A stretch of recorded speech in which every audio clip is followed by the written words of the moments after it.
le président de la République, son Excellence Jovenel Moïse, et le Premier ministre, son Excellence Jacques-Guy Lafontaine, qui ont bien voulu me confier cette haute fonction de ministre des Affaires étrangères et des cultes.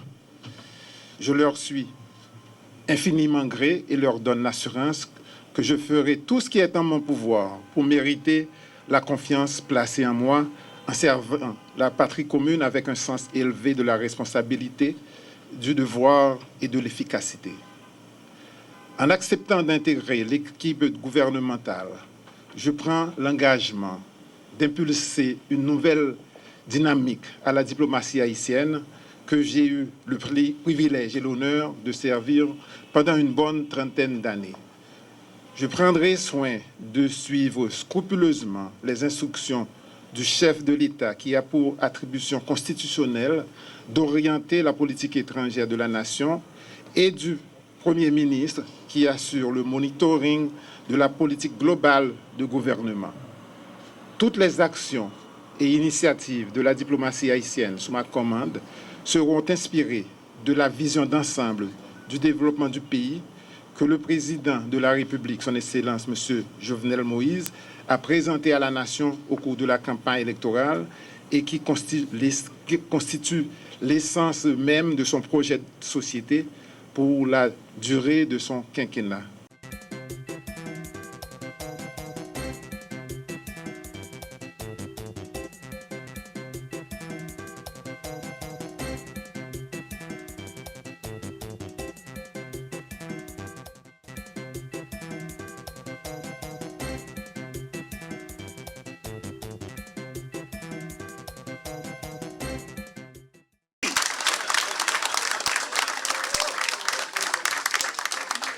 Qu'on applaudisse le ministre des Travaux publics, Fritz Caillot.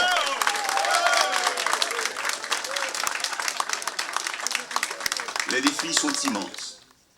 Le réseau routier national, menacé, endommagé, détruit,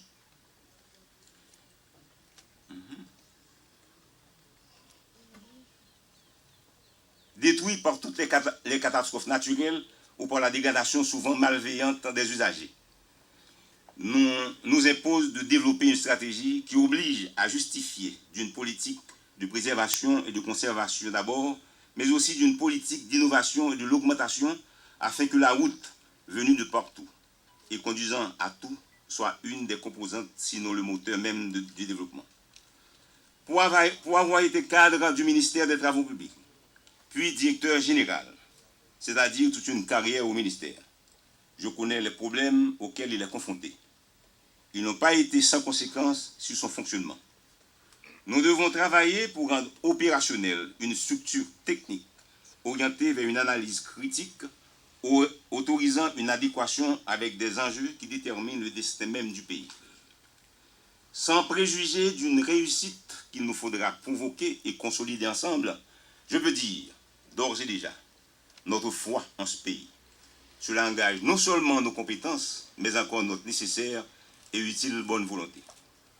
Autant dire que notre place ici exige de chacun de nous, dès aujourd'hui, de servir le pays dans l'honnêteté, dans la rectitude du bien, dans la recherche et dans la définition d'une morale administrative qui soit le reflet autre d'une morale politique haïtienne trop souvent dévoyée.